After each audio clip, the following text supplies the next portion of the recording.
Bismillah ar-Rahman ar-Rahim. In the name of God, the compassionate, the merciful, Madam President, honorable members, Your Excellencies, thank you all, and it is an honor, as always, to be here to address the European Parliament. My friends, 5 years ago, I stood at this podium and spoke of the urgent need to find political solutions to conflicts, to restore confidence in global justice, and help people, especially young people, find hope and opportunity. Since then, multiple political, technological, and economic upheavals have tested our international community. A global competitive, new security threats, unprecedented technological acceleration, rampant hypercharged misinformation, and a raging war in Ukraine and a cruel one on Gaza. And now the attacks on Iran, which threaten a dangerous escalation of tensions in my region and beyond. We are living through wave after wave of disruption without pause. It is no wonder our world feels untethered, like it has lost its moral gravity.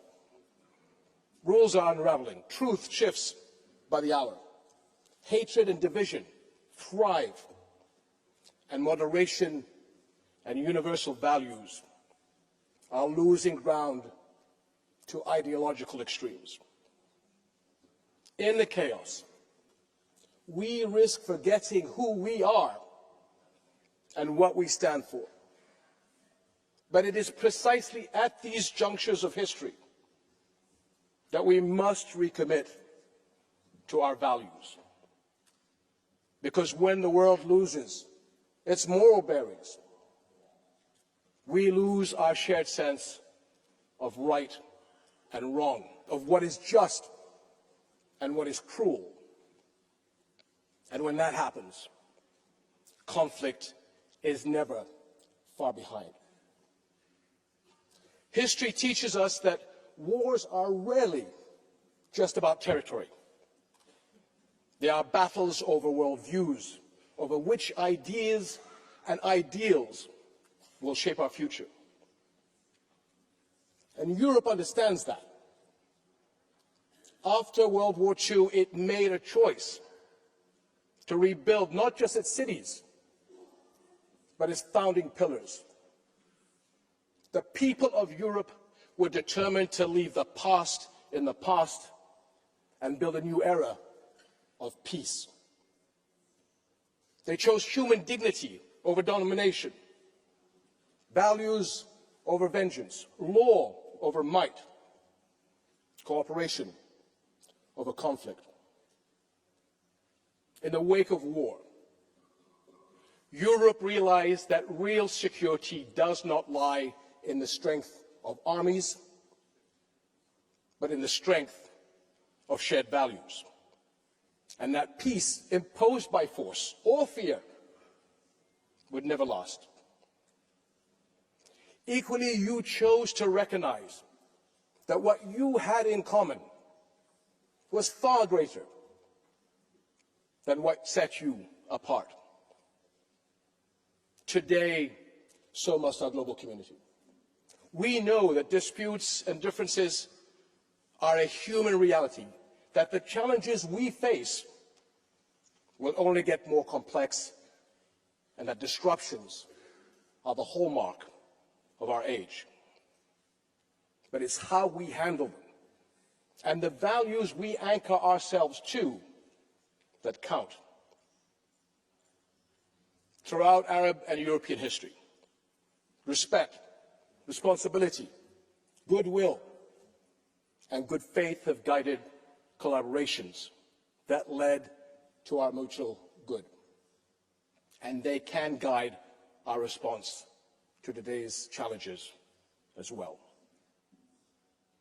speaking from this podium, and many others in the last 2 decades, I have sought to shed light on the values we share, many rooted in our different faiths, Islam, Christianity, Judaism. The values of compassion, justice, and equality, the moral teachings passed to us over generations that call on us to love our neighbors, to protect children and the innocent, to aid the poor and injured, to care for God's earth, and more. In Jordan, our firm belief in these common values, grounded in our history and heritage, drives our national principles of tolerance and mutual respect. And we are proud to be home to the baptism site of Jesus Christ, peace be upon him, at Bethany beyond the Jordan. Our Muslim country is home to a historic Christian community, and all our citizens share in building our nation. The same call to goodwill lies behind the Hashemite custodianship of Muslim and Christian holy sites in Jerusalem.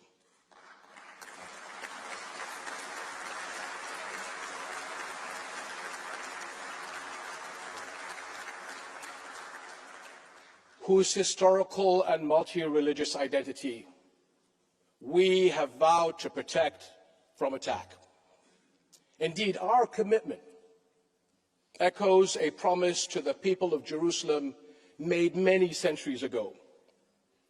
The Pact of Omar ordered Muslims to respect and protect the city's churches and not harm a priest, nor kill a child, woman, or elder.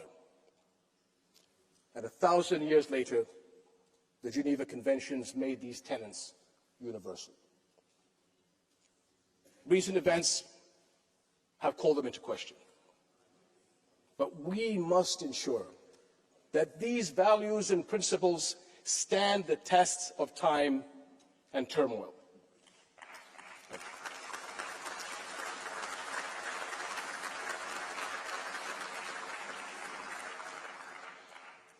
My friends, when I was last at this hall, I shared my conviction that there is always a better version of us around every corner.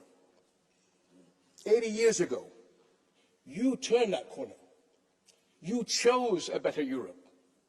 And for the longest time, the choices you made helped shape a more stable, principled world. Today, that world is in moral decline.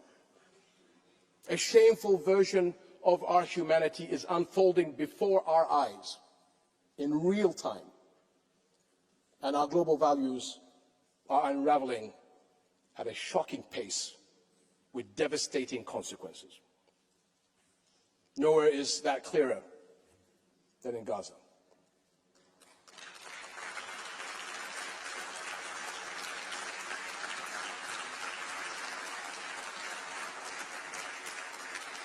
A place where the world has stood at countless corners, each an opportunity to become something better. And time after time, it failed to do so. Think back to 2023, the first Israeli attacks and raids on a hospital in Gaza. This sparked global shock and outrage.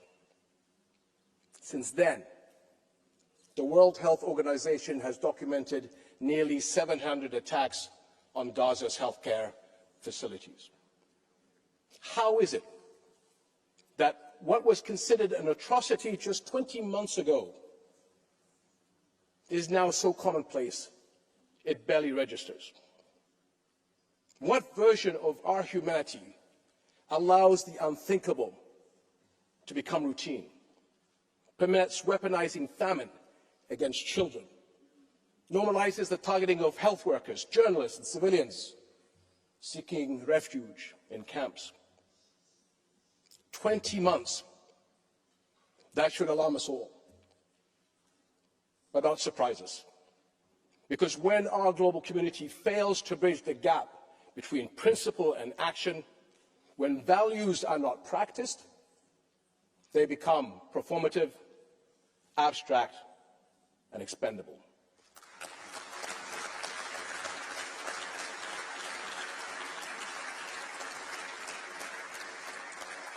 We are at another defining crossroad in our history, one that demands a choice. Power or principle, the rule of law or the rule of force, decline or renewal, because that is what's at stake for everyone. This is not just about Gaza, and it is not just another political moment. It is a struggle over who we are as a global community and who we will become. This year is likely to be a time of pivotal decisions for our entire world. Europe's leadership will be vital in choosing the right course, and you can count on Jordan as your staunch partner.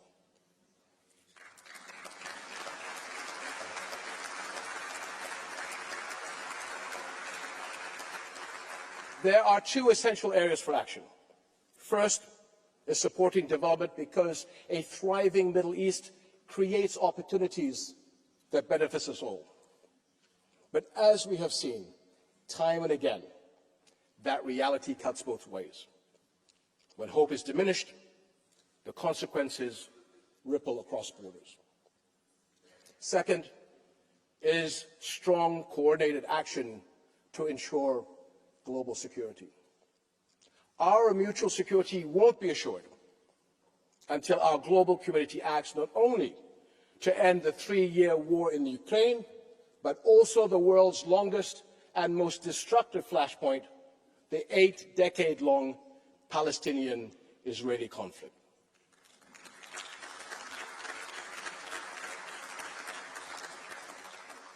Because, my friends, Palestinians, like all people, deserve the right to freedom, sovereignty, and, yes, statehood.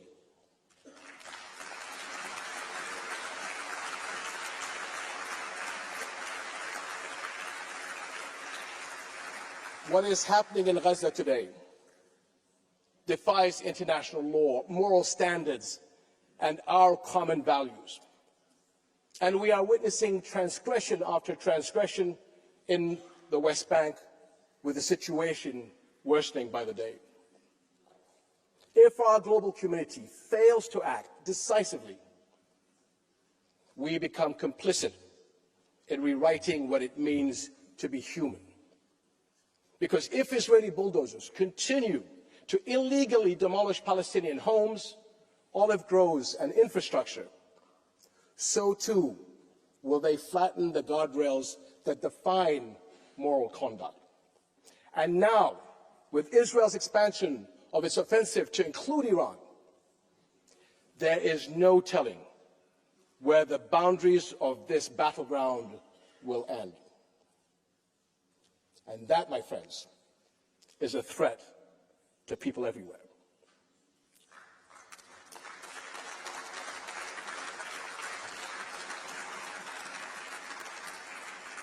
Ultimately, this conflict must end. And the only viable solution is one grounded in a just peace, international law, and mutual recognition. And my friends, the path to our better selves cannot be paved by technological advancements, scientific breakthroughs, or political triumphs alone. It is forged by the choices we make each day as individuals and as leaders. The path to peace has been walked before. It can be again, if we have the courage to choose it and the will to walk it together. Thank you.